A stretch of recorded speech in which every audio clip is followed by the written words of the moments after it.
En un país marcado por una fuerte convulsión política y un poder unificado en las ramas militares, en medio de aquellos silencios institucionales, surgió un grupo familiar de nivel pequeño burgués, como dirían ellos, en sus ideologías revolucionarias. Y ellos se identificaban con las fracturas profundas de una nación al borde del abismo y de un conflicto. Bueno, mi papá se fue a la guerrilla, ¿verdad? Pero lo capturaron. Sí, Virginia y Felipe. Virginia fue capitana del Ejército Nacional para la Democracia de los FMLN, y luego, después de morir, le dan el grado de comandante post-mortem. Y ya mi hermano. Estaba mi hermano Felipe, mi hermana Virginia, mi hermana Ana Margarita y yo. Sí, conmigo éramos cuatro. Felipe y Virginia cayeron en combate, y Ana Margarita, que fue desaparecida. José Belisario Peña, militar progresista graduado en la Escuela de Cadetes y que había sido parte de la conspiración contra el régimen de Maximiliano Hernández Martínez, además había participado en la fundación del Partido de Conciliación Nacional PCN, mientras ascendía hasta convertirse en maestro grado 33 de la Gran Logia de Cuscatlán, es decir, la masonería. Es decir, tenía una fuerte participación política y también dentro de la logia. Con su esposa, Ángela Mendoza, crió a 4 hijos en un hogar de más o menos clase media, pero muy inclinado a la lucha política. Sin embargo, esa herencia se tornó muy trágica. Todos sus hijos incursionaron en las filas de la guerrilla, en lo que posteriormente se convertiría en el FMLN. Pero desgraciadamente solo Lorena Peña sobreviviría a lo largo de los años. El hermano mayor de Lorena era Felipe Peña Mendoza, un estudiante de la Universidad de El Salvador y militante activo de la Asociación General de Estudiantes Universitarios. Se incorporó tempranamente a los círculos obreros y estudiantiles que darían origen a las Fuerzas Populares de Liberación Farabundo Martí, FPL, la organización guerrillera que llegaría a ser la más fuerte y la más grande. Muchos dicen que es considerado uno de los fundadores de dicha organización y llegó a tener altos cargos al interior con el seudónimo de Nacho.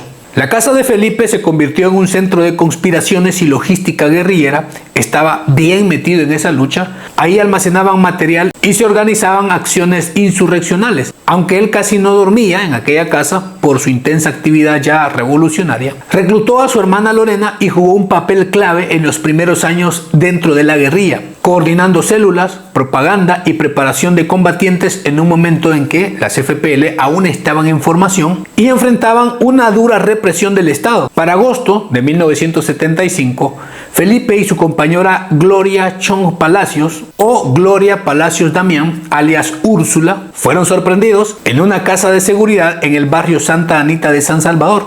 Como ahí guardaban municiones, luego de una explosión accidental que alertó a las fuerzas de seguridad, se desató un desigual combate. Ellos dos solos debían enfrentar a la Guardia Nacional y Felipe resultó gravemente herido.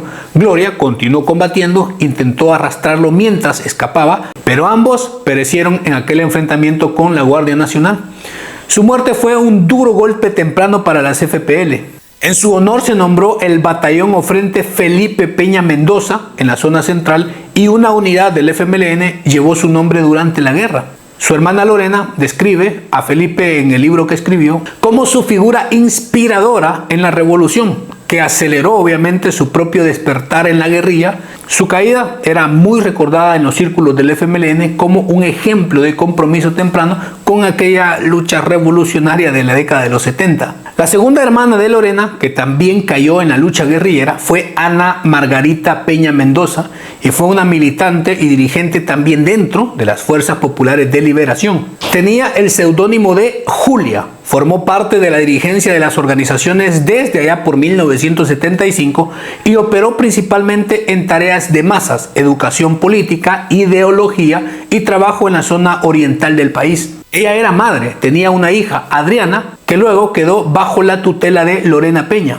Para agosto de 1981, miembros de la Primera Brigada de Infantería la detuvieron en Ayutuxtepeque, San Salvador, tras un combate en una operación militar. Desde esa fecha comenzó a figurar como desaparecida en las filas guerrilleras y aunque hubo intentos de búsqueda y contactos, nunca se supo su final. Su destino, cómo pereció, es un completo misterio, no hay una información oficial. Así, Ana Margarita formó parte de las 3 pérdidas irreparables que marcaron para siempre la familia de Lorena Peña. Ella misma explicó años después que su hermana era como casi su alma gemela y el dolor de su desaparición la sumió en una profunda crisis personal, incluyendo momentos de una profunda depresión.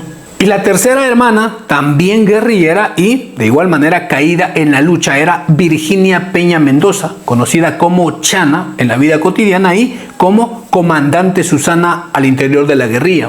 Desde muy joven también se incrustó en la lucha revolucionaria, además de facetas artísticas, de poesía, baile, música.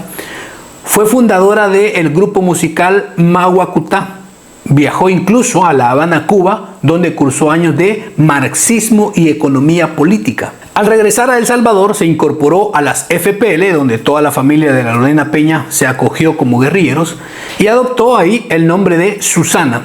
Para 1980 se convirtió en la jefa de operaciones del Estado Mayor de las FPL. Durante la ofensiva general del 10 de enero del 81 dirigió unidades guerrilleras en el Cerro de Guazapa. Para el 83 se trasladó hasta Chalatenango e ingresó al Estado Mayor frente a Apolinario Serrano, donde fue una de las fundadoras de la brigada Felipe Peña Mendoza en honor a su hermano. Así ascendió rápidamente por su capacidad de conducción estratégica y táctica, participando en numerosas operaciones en la zona norte. Para julio del 86, en el cantón Cuevitas, dulce nombre de María, Chalatenango, al desatarse un sorpresivo enfrentamiento, cayó en batalla contra un comando de unos 30 efectivos del destacamento militar número 1 del batallón Atlacat. Junto a ella también fueron dadas de baja su radista Patti y sus dos escoltas de seguridad, Oscar del Cerro Miramundo y Saúl Díaz Avelar Douglasito. Según relatos, Virginia fue herida en una pierna y ya no pudo escapar. La comandancia general del FMLN le otorgó póstumamente el grado de comandante guerrillera en reconocimiento a toda su labor en la lucha revolucionaria. Y su caída fue un duro golpe para el Frente Norte. Y esa fecha la homenajean anualmente sectores del FMLN. Su historia forma parte del legado de las mujeres en la guerrilla salvadoreña. Así los tres hermanos mayores de Lorena Peña Mendoza cargaron con el peso de una militancia temprana y radical que marcaría para siempre el destino de esa familia. Felipe, Virginia y Ana Margarita, todos mayores que la Lorena, se metieron de lleno en la lucha guerrillera desde los años 70. Felipe como fundador temprano de las FPL, Virginia como una experimentada comandante en operaciones clave en el Frente Norte y Ana Margarita como dirigente en el trabajo de masas y educación política. Los tres cayeron en contienda, Felipe en su casa, Ana Virginia capturada y desaparecida y Virginia en una incursión del ejército. Lorena Peña, la menor de todos, siguió el mismo camino insurgente desde muy joven, pero a diferencia de sus hermanos, logró sobrevivir a todos los años de conflicto civil, también a las purgas internas en las FPL y a las ofensivas militares y a todas las desgracias al interior de su familia. Así, Peña se convirtió en la comandante Rebeca, negociadora de los acuerdos de paz y luego figura política, cargó con el peso de ser la única sobreviviente de esa hermandad revolucionaria, convirtiendo sus años de guerrillera en una memoria viva de una tragedia que devastó a aquella familia entera en nombre de la lucha revolucionaria. Lorena Peña se convirtió en una de esas guerrilleras cuya familia completa se entregó a esa lucha, convirtiéndose en un símbolo vivo de una tragedia que marcó a tantos grupos familiares en El Salvador a lo largo del conflicto civil. Sus tres hermanos mayores encaminaron hacia la lucha con la guerrilla. Y Lorena Peña, como la única sobreviviente de esa generación insurgente, esa herida profunda, el vacío de haber perdido a toda su familia, en nombre de la revolución, atraviesa su testimonio como una cicatriz que nunca cerró del todo. Y tras aquellas pérdidas irreparables de sus hermanos y el dolor acumulado en su familia, Lorena Peña ascendió en las filas del FMLN desde la guerrilla y después convertido en partido político, encarnando la transición hacia las instituciones.